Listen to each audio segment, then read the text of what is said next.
पूर्णज्ञं परमार्थमार्गवरदं सर्वज्ञपीठासनं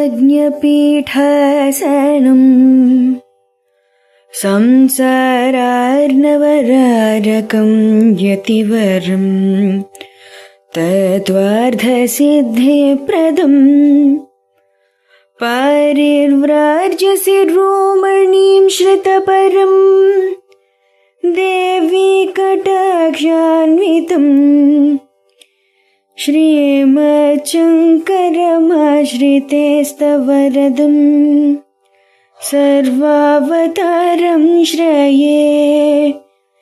श्रीमच्शङ्करमाश्रितेस्तवरदं सर्वावतारं श्रये।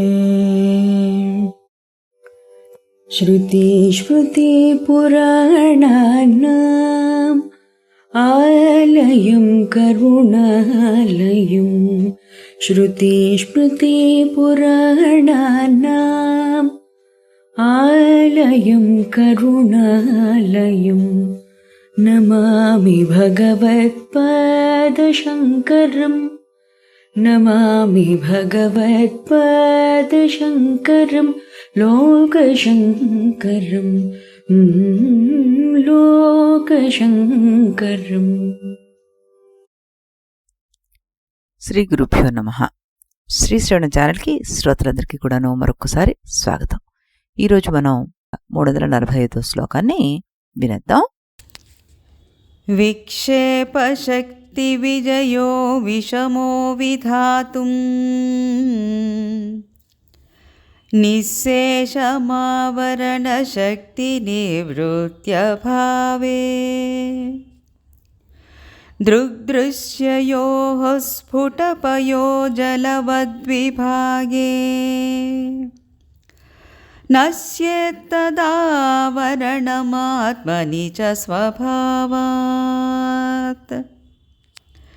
నిస్సంశయేన భవతి ప్రతిబంధశూన్యో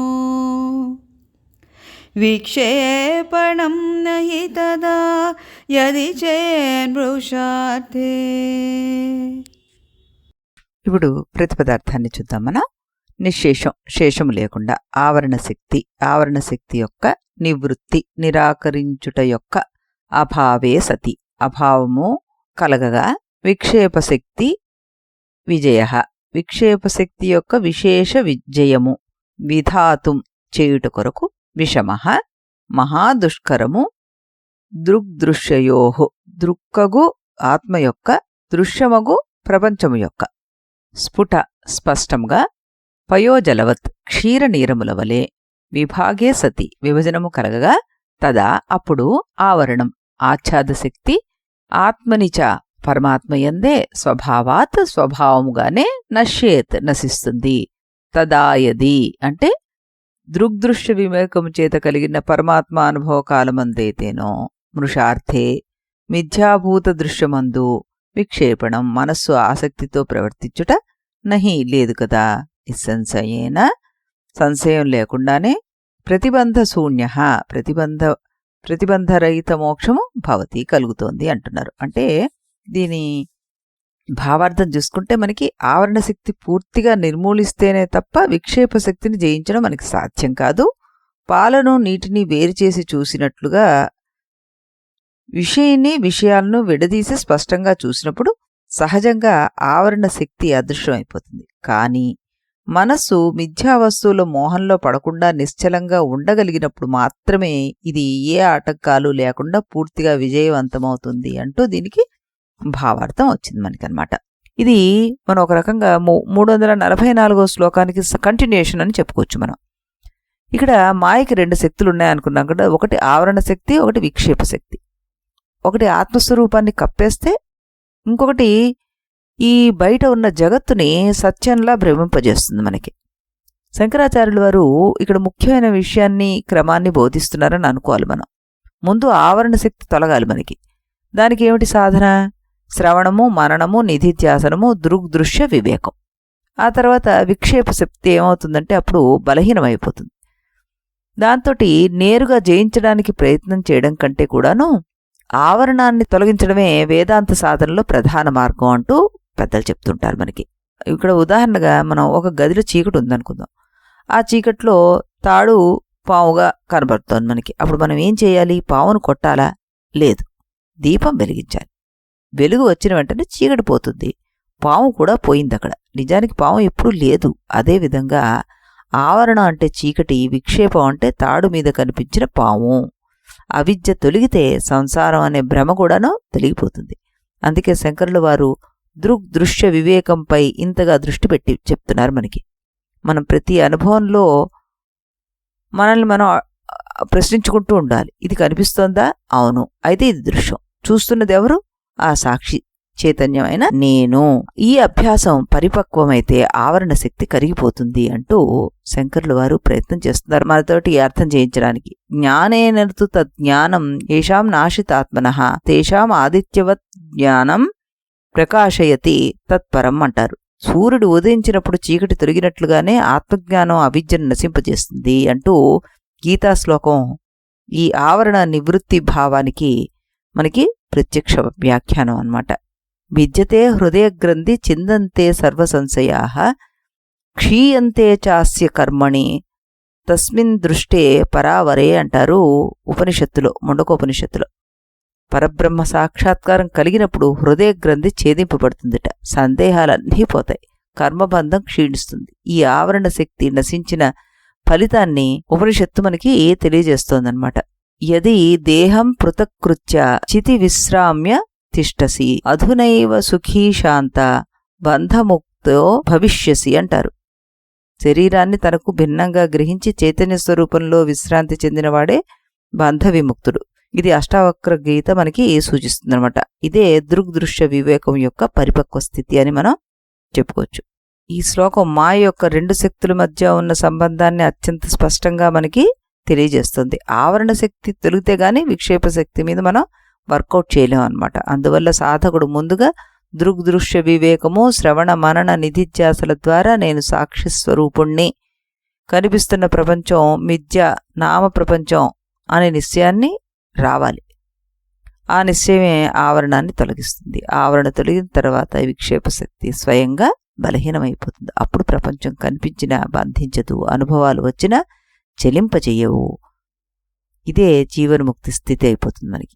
ఈ శ్లోకం మొత్తం మనకి ఏం నేర్పిస్తుంటే అజ్ఞానాన్ని తొలగించు, మిగిలేది స్వయం ప్రకాశమైన బ్రహ్మే అంటూ. ఇప్పుడు దీనికి మనం చిన్మయానంద స్వామీజీ వారు ఏం చెప్తున్నారో చూద్దాం. ఏం చెప్తున్నారంటే, సాధారణంగా మనిషి తన మనస్సుని అదుపులో ఉంచుకోలేడు. మనిషి ప్రపంచాన్ని అంతటినీ జయించగలడేమో గాని తన మనస్సును జయించడం మాత్రం సులభమైన పని కాదు. ఆవరణ శక్తి ఎంతకాలం నిరోధింపబడుతుందో అంతకాలము విక్షేప శక్తి మనిషిని ఆడిస్తూనే ఉంటుంది. అగ్రహణం ఉన్నంతకాలము అన్యథాగ్రహణం ఉంటూనే ఉంటుంది. అది కొనసాగుతూనే ఉంటుంది. సత్యానుభవం వచ్చే వరకు వాసనలు మిగిలి ఉంటాయి. ఈ వాసనల ఒత్తిడి వల్ల శరీరము, మనస్సు, బుద్ధులలో కోరికలు ఉదయించి రకరకాల వాటిల్లో సుఖాన్ని వెతుక్కోవడానికి పిచ్చి పరుగులు తీస్తూనే ఉంటుంది. దీన్ని ఎవరు ఆపలేరు. ఉన్నతమైన అనుభవం వచ్చే వరకు విక్షేప శక్తి ప్రభావం వల్ల మనోబుద్ధులు ప్రపంచ వస్తువుల చేత సహజంగా ఆకర్షింపబడుతూనే ఉంటాయి. వీటి నుండి తప్పించుకోవడం సాధ్యం కాదు. ఆత్మానుభవం వల్ల మాత్రమే విషాదకరమైన మనస్సు తీసే పిచ్చి పరుగులు అంతరిస్తాయి. కాబట్టి మనోబుద్ధులను అదుపులో ఉంచుకొని వాటిపైన ఆధిపత్యాన్ని కలిగి ఉండడం అంత సులభమైన విషయం ఏమీ కాదు. దానికి కొంత వ్యవధి కావాలి. రోగం యొక్క కారణం ఉన్నంత వరకు రోగ లక్షణాలు కనబడుతూనే ఉంటాయి. అదేవిధంగా ఆత్మానుభవం కలుగునంత వరకు శరీరం సుఖాలను కోరుతూనే ఉంటుంది. మనస్సు ఉద్రేకాలను, ఊహాగానాలను చేస్తూనే ఉంటుంది. తీర్చవలసిన అనేక కోరికలతో బుద్ధి సంక్షోభిత సముద్రంలాగా ఉంటుంది. అందుకే సాధన మొదలుపెట్టిన వారు వస్తు ఆకర్షణ నుండి బయటపడడం అసాధ్యమేమో అంటూ ఉంటారు. శ్రద్ధతోటి శాస్త్రాధ్యయనం చేసి అర్థం చేసుకుని తార్కిక దృష్టితోటి చూడగలిగి వివేకంతో వివేచన చేయగలిగి విషయాలేవో గ్రహించగలవారు మాత్రమే అగ్రహం నుండి సత్యాన్ని, తెలియని అజ్ఞానం నుండి బయటపడగలుగుతారు. ఈ విధంగా తెలుసుకున్న తర్వాత ధీరత్వంతోటి, దీక్షతోటి అనాత్మను నిరసించి ఆత్మధ్యానంలో జీవించేవారు మాత్రం సత్యాన్ని గ్రహించగలుగుతారు. అది పాలు నీరు కలిసి ఉన్నప్పుడు వాటిని వేరు చేయడం ఎంత కష్టమో అంత కష్టమైనది అంటున్నారు ఈయన. పాలను నీటిని వేరు చేసే శక్తి గల పక్షిగా మన పౌరాణిక వాంగ్మయంలో హంసలను పేర్కొన్నారు. సంస్కృత భాషలో హంస అన్న పదం ఎంతో భావగర్భితమైంది. అహం నేను, సహ అతడు, నేనే అతడు అని గ్రహించడం ఈ శరీర వృక్షంలో నివసించే హంస పని. వివేకవంతమైన బుద్ధి అంటే విషయీ, దృక్ అన్నమాట. నీ దృశ్యాన్ని అంటే విషయాల్ని వేరు చేసి స్పష్టంగా చూసినప్పుడు అదే బుద్ధి దృశ్యాలను వదిలి దృక్కుపైన దృష్టిని కేంద్రీకరించగలిగినప్పుడు దృక్కు స్వయంగా తన దివ్యత్వాన్ని మర్చిపోయి తన సత్ చిత్ ఆనంద రూపాన్ని మళ్లీ గ్రహించగలుగుతుంది. అప్పుడు సహజంగా ఆవరణ అదృశ్యమైపోతుంది. ఏది ఆత్మో అనాత్మ ఏదో సదా తార్కికంగా వివేకంతో తెలుసుకునే అలవాట్లో ఈ బుద్ధి నిమగ్నమై ఉన్నప్పుడు ఆవరణ వల్ల దృక్కుకి గోచరించే విక్షేప దృశ్యాలన్నీ అప్రయత్నంగా అంతరిస్తాయి. విక్షేప దృశ్యాలన్నిటినీ చూసే దృక్కుగా నిన్ను నువ్వు గుర్తించగలిగినప్పుడు, ఆ దృశ్యాలను నీలోనే ఉండడాన్ని గ్రహించినప్పుడు వాటిని విడిచిపెట్టి నిన్ను నువ్వు చూసుకుంటే నువ్వే వస్తురహిత శుద్ధ చైతన్యానివని, వాటి చేత నువ్వు బంధింపబడలేవని, వాటి నుండి విడిగా స్వతంత్రంగా నిన్ను నువ్వు తెలుసుకుంటావు. వాటి భ్రమ నుండి ముక్తుడు అవుతావు. దీని ఫలితంగా శుద్ధమైన ఆత్మ ప్రత్యేకమైన ప్రయత్నమేదీ లేకుండానే స్ఫురిస్తుంది. అటువంటి అనుభవంలో ఏ సందేహాలు లేవు, ఉండవు. నేను దేన్నైనా సహించగలను, కానీ నాపై నాకు ఎటువంటి సంశయం ఉండవు. ఈ ఆత్మ మన అంతరాంతరాల్లో దృక్కుగా ఉంటుంది. ఇదే మన ప్రతి ఒక్కరిలో ఉండే ప్రత్యేగాత్మ, అంతరాత్మ. నాలో ఉండే ఈ ఆత్మ అంతటా ఉందని గ్రహిస్తే నా నుండి వేరుగా ఏదీ లేదని స్పష్టం అవుతుంది. అప్పటి నుండి మనస్సులో ఏ విధమైన కదలికలు ఉండవు. కాబట్టి అప్పుడు సందేహం ఎవరికి వస్తుంది? ఏ విధంగా వస్తుంది? కల నుండి మేలుకున్నవాడు ఇంకా తన కల్లో అనుభవం కోసం ప్రాకులాడతాడా? కలలోని అనుభవాలన్నీ ఆ కలలోని నా శరీరానికే చెందినవి, మెలకువ రాగానే ఆ శరీరమే కనిపించదు.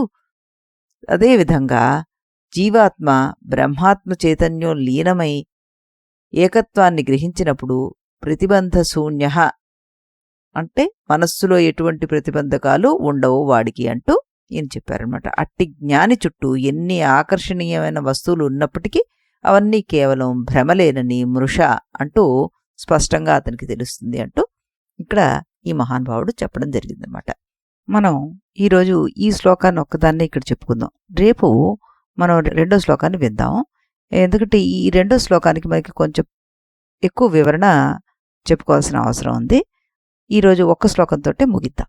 మళ్ళీ మనం రేపు ఇదే సమయానికి ఇదే ఛానల్లో 346 శ్లోకాన్ని వినేద్దాం. అంతవరకు సెలవు. इति गुरुवाक्यम् इति गुरुवाक्यम् विधि वेदान्तं विदितारकमिति ब्रह्ममु इति गुरुवाक्यम् विधि वेदान्तं विदितारकमिति ब्रह्ममु इति मोदलिदि नडुमिदि तुदि తెలిసిన వాడెవడుగా ఇది మొదలిది నడుమిది తుది తెలిసిన వాడెవడుగా ఇది గురువాక్యం విధి వేదాంతం విదితారకమితి బ్రహ్మము ఇది గురువాక్యం.